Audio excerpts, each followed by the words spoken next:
Okay, so this is the last slide we have discussed yesterday. So today let us start with the next one. So here what is shown in this slide is basically the relationship between the different stress and strain and other parameters like force and displacement, how they are related, and how from one parameter to the other, how we can derive those two entities, that is shown schematically. So we have discussed about stresses, right? In the last class we have different stresses, stress at a point, etc. And in that connection, we have seen some definition like force per unit area, right? So that way, stress is derived from force, and then stress and force, they are related with equilibrium equations, which is inside the body. Then there are Cauchy's equation, which relates force with stress at the boundary. So this is the relationship between force and stress. Now, there is another relationship between force and displacement. This is what we observe in an universal testing machine, in a string deflection phenomena, etc. Okay? If we apply force somewhere, there is a displacement which is observed. Okay. And in general, these two, force and displacement, are related by a physical property which is called stiffness. Now, for unidirectional force, this relationship is quite well established, like in case of a compression or tension spring. But in case of a body, this force is a three-dimensional force, and this displacement is also a three-dimensional displacement. So there are some other parameters which we use. We use some concept of stress there to represent this force, and some concept of strain there to represent displacement. And for a system, for a three-dimensional system, the stiffness is now substituted by a stiffness matrix. So that way, you see these relationships everywhere, they are both ways, right? So from force it is possible to get stress, and from stress it is also possible to get force. So that way they are obtainable from any end to the other end. Okay. So that particular parameter which relates displacement with force, that is called the flexibility. There is stiffness and flexibility. That sort of thing is there. So similarly, here you see the displacement gives rise to strain. For unidirectional displacement, the relationship is quite clear, change in length by original. But for a body, this relationship is a bit complicated, right? So that is given by strain displacement relations. And in the other way, so what we get from strain displacement relation, we obtain strain from the displacement. Okay. And the other way, if we want to obtain displacement from strain, we have these compatibility equations. Right? So we use these equations to get displacement from strain. And this relationship between stress and strain, which is shown here, this is a property which comes from observation. This is material property. There are various material properties, out of which elasticity, or in 1D it is called Young's modulus, otherwise it is called the generalized elasticity. For isotropic material, this is a unique value. For orthotropic or anisotropic, there are direction dependent elasticity values. So stress and strain, they are usually related by a diagram, stress-strain diagram, and the nature of this relationship between stress and strain is again a function of the magnitude of stress and strain. Okay. So that is also true for any system. The displacement and strain relationship also is a function of the magnitude of displacement, or other way the magnitude of strain also. Okay, so this is true for every relationship. The force displacement relationship, again it is dependent on the magnitude of force and magnitude of displacement. A compatible equation. When the number of unknown is more than the number of equation, then we will use compatible equation. No, it is not that. We will come to it. What is compatibility equations? We will see.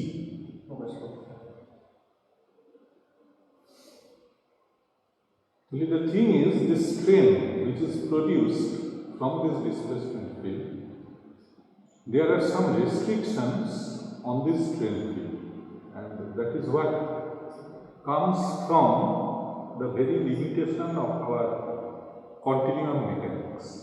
That means a continuum cannot break down. This is one statement. There are some other relations also.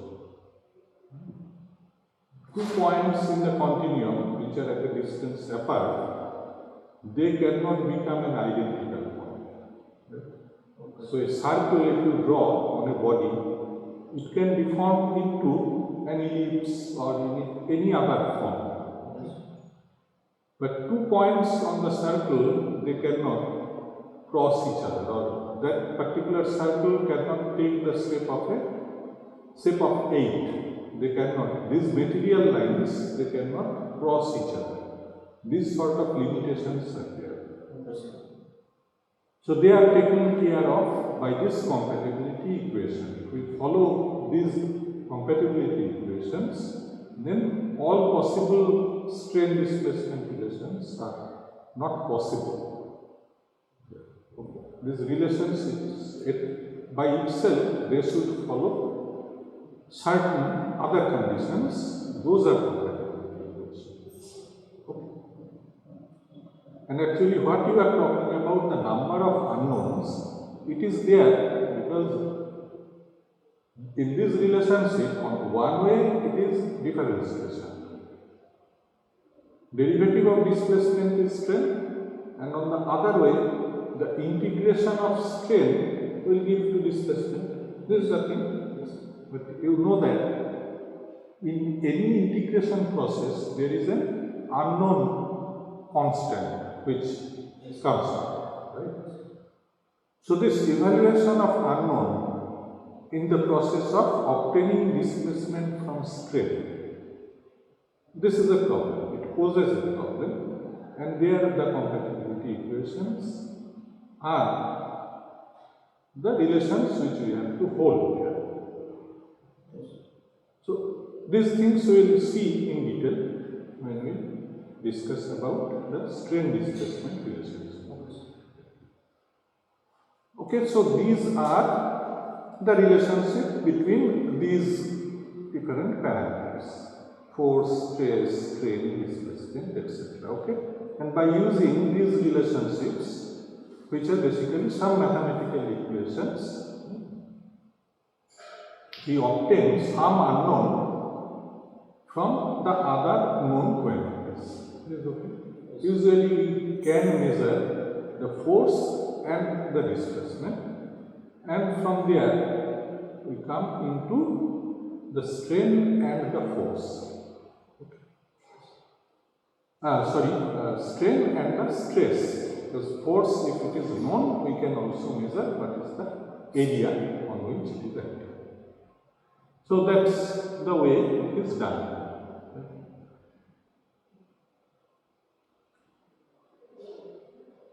Although you should keep in mind that these relationships what we will develop here, this would be for elastic and non-dissipative response.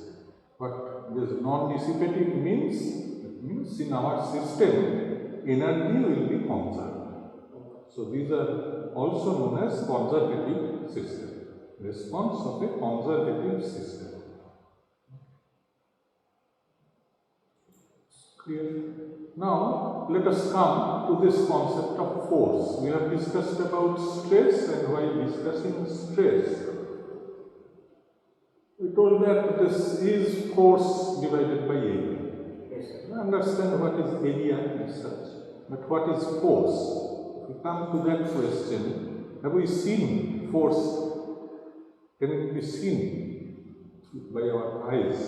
No. Not possible. What we can do, we can at least feel it. Feel, and what we feel is basically some pressure. Yes, sir. That is what is felt by us, and we make a definition of force from there, from that feeling, from pulling, from pushing what we experience, okay, by our senses. We make out a concept of force, although it's not a physical thing. So it is basically a mathematical idea. We use to study motion of bodies. Right? So what is visible to us, this displacement is a visible quantity. Right? And there are some feeling from which we develop this mathematical idea of force. This is clear? Yes, sir. So that idea of stress comes from this mathematical idea which we feel actually, but we cannot see.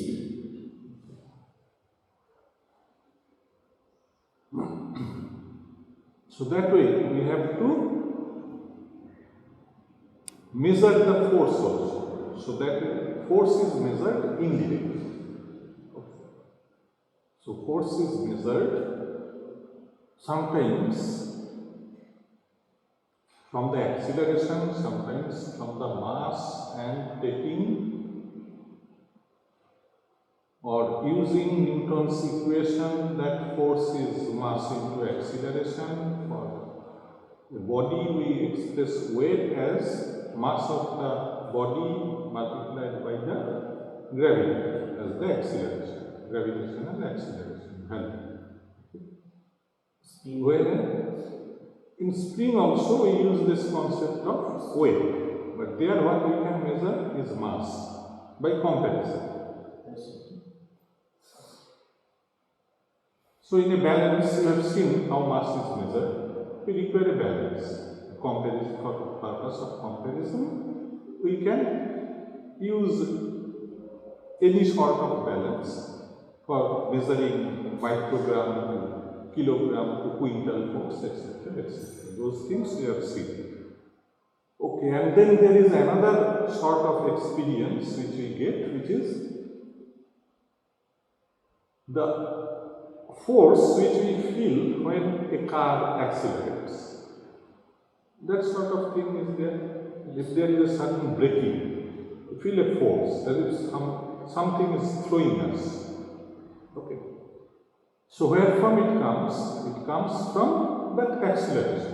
I was talking about weight is some mass into an acceleration.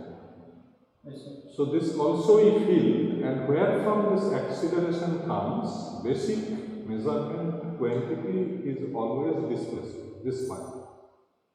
Okay. Now, this displacement from a fixed reference, okay, if it is changing, then what we say, the body has a velocity. Right? Yes. Now this change of displacement is expressed by velocity, which is change in displacement divided by change in time. This is very true, but when this is not uniform. At different point of time, this change is different. So what we do there, now you know about the mathematical idea, we are going to use it. One idea is physical idea, that means we measure velocity at different point of time, and then we again find out what is change in velocity at different point of time, and we can find out acceleration. Yes. So all mathematically comes from here. You see, say at time 0, let us say this is initial condition, some displacement is there, body is somewhere, and at time next instant of time, we say it is t1, and corresponding displacement is x1. So what would be this t1? It is t0 plus a delta t, right? So that delta t is t1 minus t0. Yes. And this x t0 plus delta t, it can be expanded in Taylor series. In numerical methods we do it. Yes, sir. So we require first derivative, second derivative, etc. We can add on terms here. Okay. So here the higher order terms are truncated, only first order derivative is given. You know that Taylor series extension. So in the first approximation it is like that. And here this is velocity. Right? Yes. So if we take another term here, we will get this quantity which is the acceleration. So these things are known to us, okay, and actually only relationship about this displacement, velocity, acceleration, etc., they are dealt with in kinematics. There is no force involved in it. So that is basically the strain analysis. Now we are in stress analysis, and we have seen stress is generated from the force. Okay. And here also, if we feel an acceleration, we know that the resulting force comes from the magnitude of the acceleration A and the mass of the body which is experiencing that acceleration. Force is m into a, whatever, which is expressed. Here that is known as inertial force. Okay. Now some idea of force is now known to us. Okay. It can be static in nature. Okay. Feel some pressure here, or will feel some inertia, shock loading in case of inertia force. But then we are not going into dynamic analysis here. So this dynamic force part we are not going to deal with. Our analysis will remain with statics, phenomena related to statics. Because for vibration phenomena, for dynamic phenomena, there are separate courses like mechanical vibrations, nonlinear vibrations, etc. Mechanical vibrations you did in your undergraduate courses, somewhat you did, and then in your second semester you have a course which is offered from our specialization, that is nonlinear vibration. So that is a bit augmentation of your undergraduate vibration course. So this is fine. So we are not dealing with that vibration. Now regarding static forces, let us say this is a beam, right? Beam sort of thing supported somewhere, and it is under some force. Usually there is a distribution of force. That force we can represent through these distributions, which we have seen earlier. Some equations were there, right? Some idea was there, whatever you say, strain or anything. Actually, it is a distribution of force somewhere. And then what we get here, we can observe there is a force acting on this surface. Right. What is the net effect of this force? what will happen within the body. Okay, so on the bottom end, if we keep it on a support, this force will get transmitted to that support also. Yes. But what is the situation within the body? So at the contact point of the support and the body, this is again what we are observing is the boundary of the body. Yes. So we can never see inside of the body. Whenever I will open it up, it is again the surface. So that sort of thing happens. So there is a concept of stress which is acting on the boundary, and another concept where stress is within the body.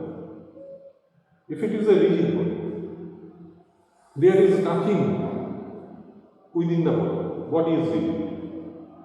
Force is acting on one side, the other side we have the reaction force. Simply force happens. Right? Yes. This is what we do in rigid body mechanics. We do not go inside the body. But in solid mechanics, we go inside the body.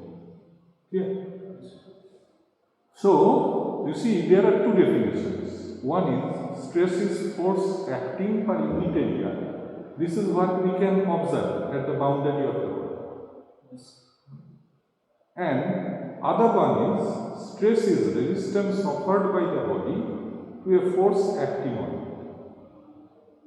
Right? So, within the body, this is the definition of stress. But still, ultimately, it will be measured by some force divided by some area. That is what we have seen earlier, how it is defined through some components by using stress tensor. Yes. So now you see this inside of body and its boundary, they are not quite identical thing, right? Yes, sir. So the equations which are valid inside the body and which are used at its boundary, they are also different. There are two different sets of equations. That is what I was talking here. This equilibrium equation, actually it is within the body. But if it is at the boundary, we have Cauchy's equations.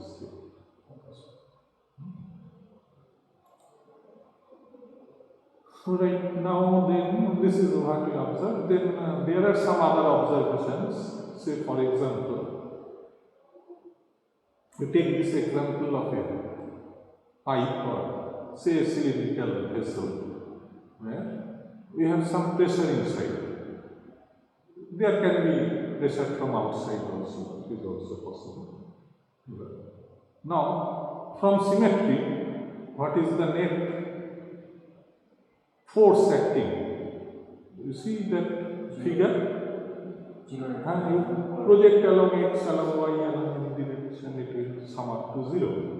But we know that inside the body there is stress. So that sort of phenomena occurs. And this we can express, okay, this is what we'll discuss afterwards. Sometimes there can be stress without strain, there can be strain without stress. Those phenomena can also occur. But before that, let us go into the detailing of this boundary and inside of the body. So this point, let us highlight. What is meant? Okay. So you understand here, this is the boundary and this is inside of the body. So this inside of the body is also producing some resistance to what? These external forces. See that figure, there are some forces acting on the body. And due to the action of these forces, the body is in equilibrium. But the body is under a stress field, in a stress condition. Okay. We will get to the corresponding equations after some time. We'll come to it. So let us see what is meant by boundary condition, what is inside the body. Okay. Boundaries of any object is a unique property. It connects the object with the environment. And for this purpose, to connect with the environment, the dimension of the boundary is always one less than the dimension of the object. You see this figure. This is the object. We have to define it in 3D. For each point of this object, there are 3 coordinates, x, y, z. But here, what we are defining is basically the surface. Surface is basically 2D, but this is not a straight surface, it is a curved surface. So that curved surface is described in 3D, but in general, this surface is always an edge. So that way, its dimension is always one less, it is only an edge. And here we can define this force divided by the area at that point. And you know area is a vector at that point, we can find out what is elemental area. You have to take the normal at that point, and the direction of the normal of the surface might be different than the direction of force. It is also possible. And thereby we will get the stress tension, what we have already discussed in the last class. So this idea is clear, what is boundary. So a 3-dimensional object, its boundary is surface. For 2-dimensional object, say for this, say this is a unidirectional, if we take, it has only 2 boundary at the 2 points, endpoints. 2D object means a plate. Look at the boundaries of the plate, the edges of the plate is the boundary, those are lines. Okay, this is clear. So this is known as boundaries, but in all these examples, these boundaries are external at the point where the body is connected with the environment. There are situations where the boundary exists within the body. Okay, so there is a hole inside the body, there is some impurity within the body. Okay, the material, there are 2 different materials by which body is composed of. In such cases, at those interfaces, we have some boundary conditions, internal boundary. That is also possible. Now this is written here. This is clear what is meant by body. And this continuum hypothesis, what is stated beforehand, this is shown here also. Okay. Here we get force in the boundary, and inside we get this stress as a resistance which is developed due to these external forces inside the body.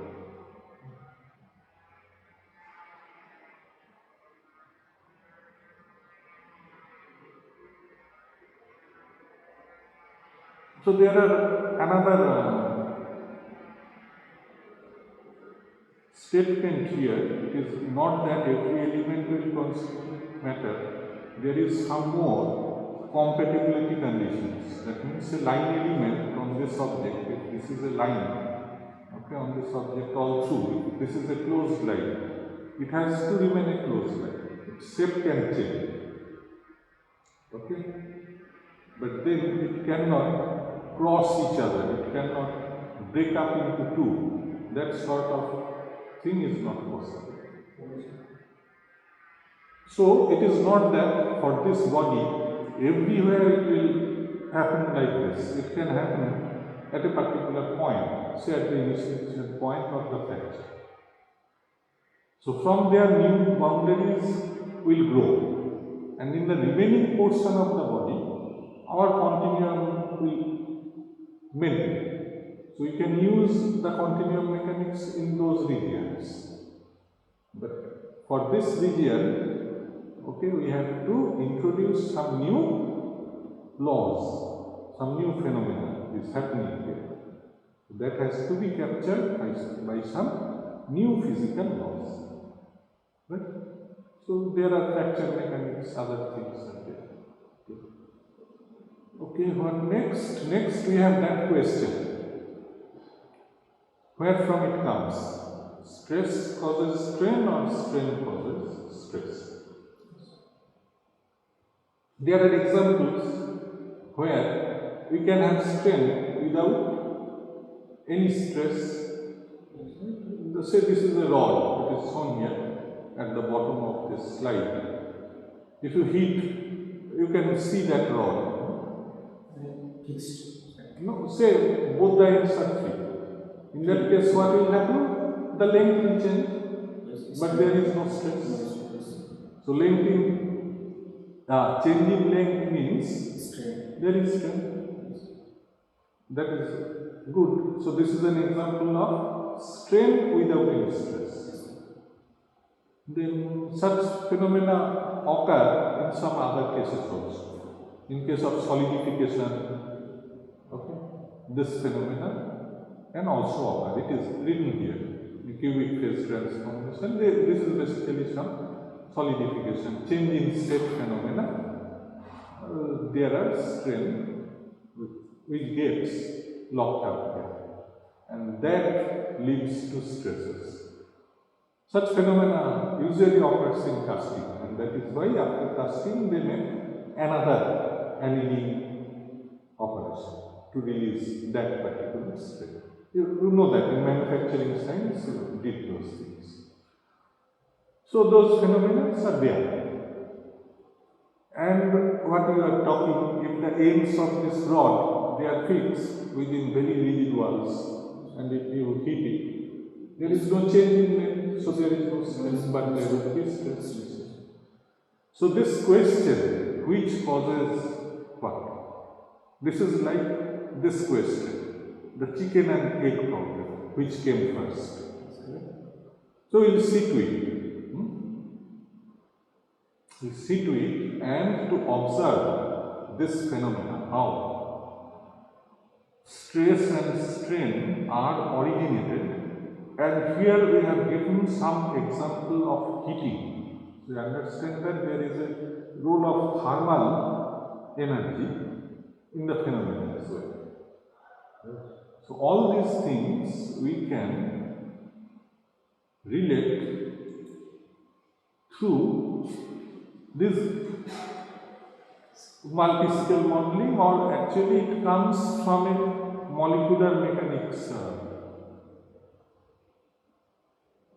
thing. Okay, we'll see, not in quantum mechanics or not from this polycrystalline material structure where we are within solid mechanics, and this is beyond our domain of classical mechanics, this quantum mechanics. So in the it is usually called molecular dynamics, okay, but it is actually molecular mechanics, which is composed of two parts. There is a molecular dynamics, there is a molecular statics, but usually it is molecular dynamics.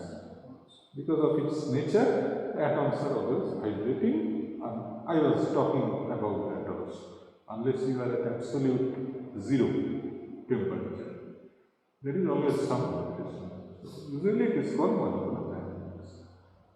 And here you see, after molecular mechanics or whatever this analysis, material can stay in three states: solid, liquid or gas. This quantum mechanics is beyond that scope. We are not able to discuss about those things. So up to molecular mechanics, what we can use is statistical mechanics, beyond which this quantum mechanics, relativistic mechanics, those things are beyond our grasp. It is not possible. And from this molecular dynamics idea, we can get some idea about solid, liquid and gas. Now as mechanical engineer we are interested with solids only. Actually this liquid part is also interested to those fluid mechanics people. But say we are solid mechanics people, so we are interested with solids only. So again solids can be classified as crystalline, non-crystalline, amorphous, etc.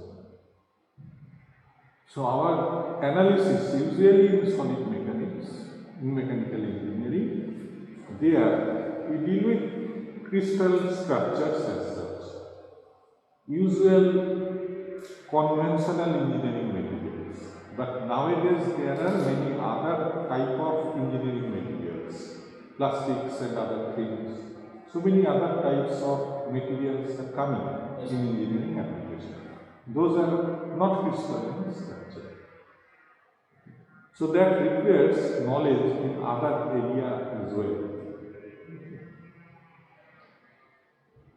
Then from a single crystal, we can go into a polycrystal material. And this polycrystal material is basically the grain by which a solid is composed. So this is the way we carry out the modeling in various scales. So it is called multi-scale modeling for stress, and thereby it is stress and strain as well. Okay. So that question, which one is fundamental? It comes from this knowledge. You need to know something about these things to make an answer of this question. Which is fundamental, stress or strain. So that is what we will be discussing now. And for this discussion, these are some prerequisites. What is meant by scaling? Actually, scaling is expressed in powers of 10. Some idea about thermodynamics, because temperature plays a role there. Some idea about structure of atomic forces, that means the type of bonding which keeps these atoms together. So how a molecule is formed, idea about atomic structures for different crystal structure, that is expressed through this atomic structure, etc. So these are prerequisites, and usually they belong to some other domain. Okay. In fundamentally, here, this is as atomic physics or nuclear physics, that sort of thing. Then there is types of bonding which gives rise to structure sort of thing. It goes into that metallurgical analysis of bodies. Somewhat within ion bonding in that domain. So basically those are interactions. You must have seen there are interactions between mechanical and metallurgical engineering. There are interaction of mechanical engineering with nuclear physics, and now we have a department of nuclear engineering also. This is not in Salt Lake campus we have that department of nuclear engineering. Are you aware about that?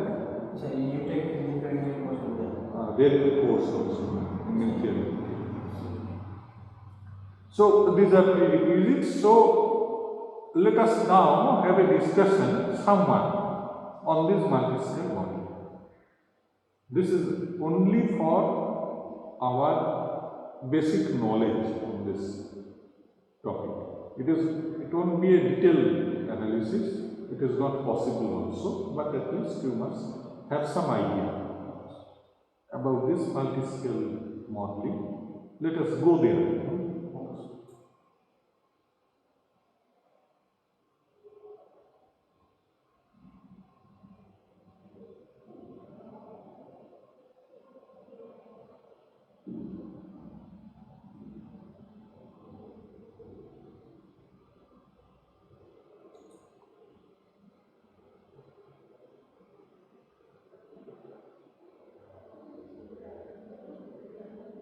So here the first slide is again, it was the last slide of our earlier discussion. I have discussed this. Now first we will be talking about the idea of scaling, powers of 10. And then we will be using this scale to describe different physical phenomena, physical object and physical phenomena in relation with the scale. So this is a table. This shows the powers, different powers. You see when this was first developed, so it is an international standard, okay? So everywhere these are the scales which are used. Initially it was originated in the year 1795, you see here. How many scales were there at that time? 6. No, 6 you can observe from here. Then in 1960, that means here the period is about 165 years. After 165 years, how many more is added? Again another 6, so 6 and 6, now we have 12. In 1960 there were 12. After 15 years in 75, 2 and 4 more were added, right? And last in 1991, again another 2 is added here. Might be after few years there will be some more additions. So it will happen like this, it will go on. But actually, the explanation of reality, that would remain evasive as such. With the limitation of our sensory organs, we need to develop some other sensory organ to get a grasp on those phenomena. Okay, whatever it may be. So these are the scale. You understand what is meant by scale?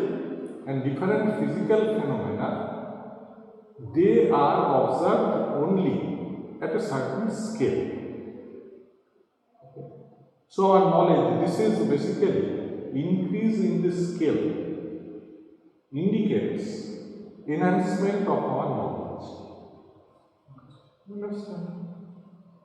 Because at that time there was development in microscope, there was development in telescope. So that way we can see more towards astronomical range, and there is another growth towards this quantum mechanics direction. Small thing we can now observe, larger thing we can now observe. This is the growth in both the directions. Okay, fine. These are some idea about scales. So what is shown here is only the multiplier. This we can use with mass, with length scale, with time scale, everything. Now, what are some physical objects we observe at the different scale? Here, in two sides, this side is basically the biological objects, and this is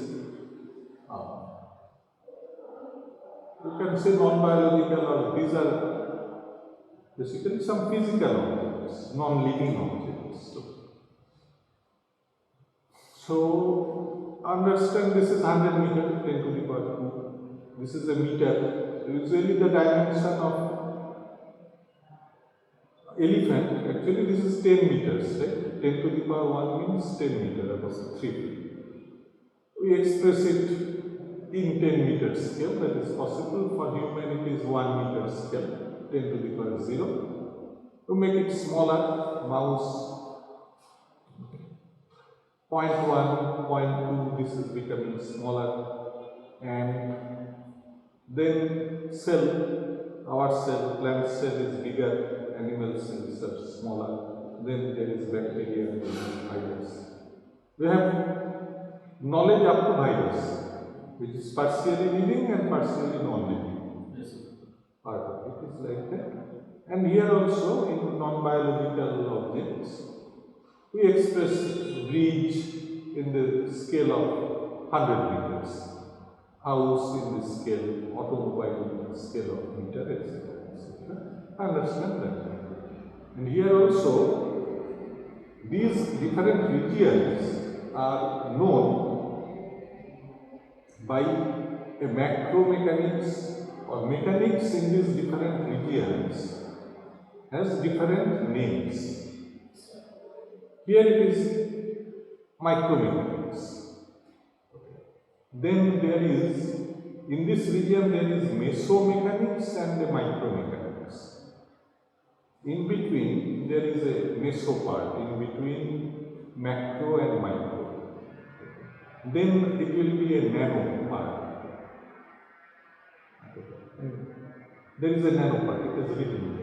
Nowadays nano engineering is the thing. Everyone is going for nano engineering. Beyond that we have nuclear physics and then quantum mechanics, whatever. So why we are discussing about all these different scales? Because physical phenomena at different scales are different. So what is this particular graph? Here we have dimension, scale. Means you can take it minus 24 to plus 24, the available dimension we have. But of course we are not taking up the whole scale. Say let us consider up to this. 10 to the power 3 2. Here we have something 10 to the power minus 7, 8 or 9, something like that. This is the scale of interest here, say. And along y-axis we have some force, some measure of force in different scale. So towards origin, the values are much less. And then you see there are different some lines. One line is notated as volume, then there is surface, then there is line, right? Volume, surface, line, and these lines, line for volume,